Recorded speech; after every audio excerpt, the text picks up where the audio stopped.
Hello, welcome to the explainer.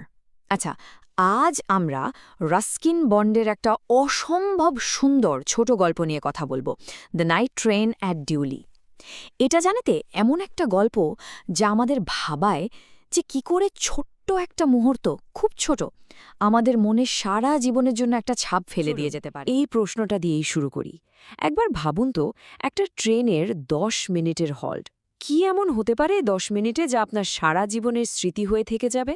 Sounds impossible, right? আসুন Ruskin বন্ডের এই গল্পের মধ্যে ঢুকে দেখি এই রহস্যটা কি।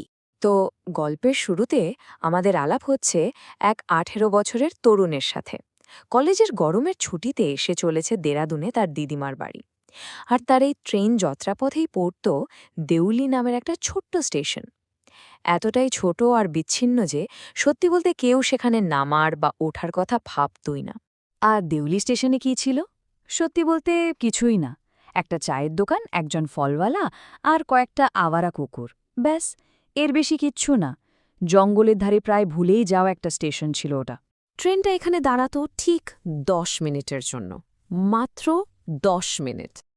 কিন্তু জানেতে, এই ১০ মিনিটেই এমন কিছু একটা ঘটে গেল যা ছেলেটার এই সাধারণ যাত্রাকে একটা সারা জীবনের স্মৃতিতে বদলে দিল।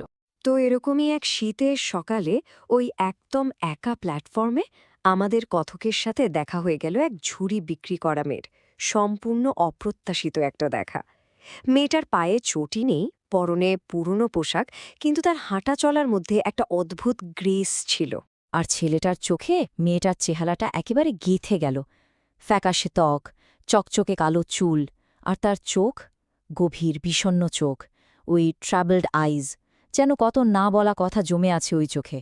ওটাই ওকে সবচেয়ে বেশি টানছিল। ওদের মধ্যে প্রথম কথা হলো খুবই সাধারণভাবে। মেয়েটা এসে জিজ্ঞেস করল একটা ঝুড়ি কিনবেন। ছেলেটার কিন্তু ঝুড়ির কোনো দরকারই ছিল না, কিন্তু ও মেয়েটার সাথে কথা বলার সুযোগটা হাতছাড়া করতে চায়নি। তাই শুধু ওই মুহূর্তটাকে আরেকটু লম্বা করার জন্য ও একটা ঝুড়ি কিনেই ফেলল। এরপর ২ মাস কেটে গেল। দিদিমার বাড়ি থেকে ফেরার সময় ছেলেটার মনে একটাই চিন্তা, একটাই আশা, দেউলি স্টেশনে কি আবার মেয়েটার সাথে দেখা হবে? কারণ ওই ছোট্ট ১০ মিনিটের দেখাটা ওর মনে এতটাই গভীর ছাপ ফেলেছিল। আর হ্যাঁ, দেখা হলো। মেয়েটা প্ল্যাটফর্মেই ছিল। দুজনেই দুজনকে দেখে যে কি খুশি হল, যেন কোনো কথা ছাড়াই ওদের মধ্যে একটা কানেকশন তৈরি হয়ে গেছে। ঠিক যেন ২ পুরনো বন্ধুর আবার দেখা হলো। আর এইবার ছেলেটা একটু সাহসী হল। ট্রেন ছাড়ার হুইসেল বাজার ঠিক আগের মুহূর্তে ও মেয়েটার হাতটা ধরে ফেলল। এটা ছিল একটা ইনক্রেডিবলি ইমোশনাল মোমেন্ট, যেখানে কোনো কথা বলার দরকারই পড়েনি। সবটা ওই স্পর্শের মধ্যেই ছিল। ট্রেন ছাড়ার ঠিক আগে একটা প্রমিস তৈরি হল। ছেলেটা বলল, I will come again, will you be here? আর মেয়েটা, ও শুধু মাথা নেড়ে হ্যাঁ বলল। এই ছোট্ট আশাটা নিয়েই ট্রেনটা আবার দেউলি ছেড়ে চলে গেল। পরের বছর ছেলেটা যখন আবার দেরাদুনের দিকে যাচ্ছে, ওর মন এক্সাইটমেন্ট আর অ্যাংজাইটিতে ভরা। ও প্রায় নিশ্চিত যে মেয়েটার সাথে দেখা হবেই।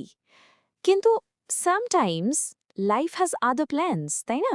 ট্রেনটা যেই না দেউলি স্টেশনে ঢুকল, ছেলেটার চোখ পাগলের মতো প্ল্যাটফর্মে এদিক ওদিক ঘুরতে শুরু করল।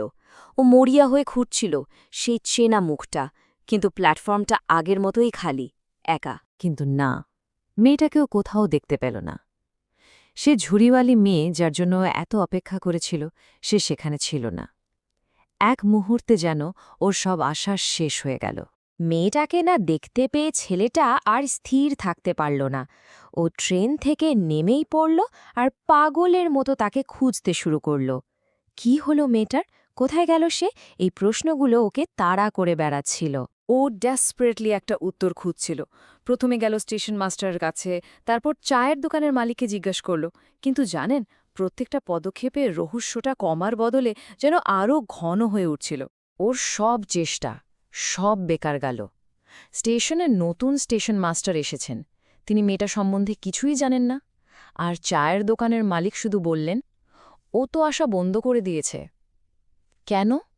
সে উত্তর কারোর কাছেই ছিল না। এরপর অনেক বছর কেটে গেছে। আমাদের কথক বহুবার দেউলি স্টেশন পেরিয়ে গেছেন, কিন্তু অদ্ভুতভাবেই তিনি আর কখনো ট্রেন থেকে নেমে মেয়েটার খোঁজ করেননি। তিনি একটা স্ট্রেঞ্জ ডিসিশন নিয়েছিলেন। ওর যুক্তিটা ছিল, সত্যিটা জানতে গেলে ইট মে স্পয়েল মাই গেম। কিন্তু হোয়াট গেম? কি এ গেম? কোন খেলাটা নষ্ট হয়ে যাওয়ার ভয় পাচ্ছিলেন তিনি? আসলে এই গেম হলো আশার খেলা, স্বপ্নের খেলা। ও আসলে মেয়েটার ওই পারফেক্ট স্মৃতিটাকেই বাঁচিয়ে রাখতে চেয়েছিল। কারণ সত্যিটা তো খুব সাধারণ, এমনকি দুঃখেরও হতে পারে, তাই না? হয়তো মেয়েটার বিয়ে হয়ে গেছে বা সে আর নেই। এই কঠিন সত্যিটা জানার থেকে ওই না জানাটাই ওর কাছে ভালো ছিল। তাই ও আশা আর স্বপ্ন দেখাকেই বেছে নিল। ওর মনের মধ্যে দেউলি স্টেশনের প্ল্যাটফর্মে ঝুড়ি হাতে মেয়েটা আজও ওর জন্য অপেক্ষা করছে। আর এই সুন্দর কল্পনাটাকেই ও আঁকড়ে ধরে রাখতে চায়। আর এখানেই গল্পটা আমাদের সবার জন্য একটা বড় প্রশ্ন রেখে যায়। আচ্ছা, কিছু গল্প কি অসমাপ্ত থাকলেই বেশি সুন্দর? কারণ হয়তো আসল শেষটা আমাদের কল্পনার মতো সুন্দর নাও হতে পারে। এই প্রশ্নটা দিয়েই আজকের এক্সপ্লেনার শেষ করছি। একবার ভেবে দেখবেন,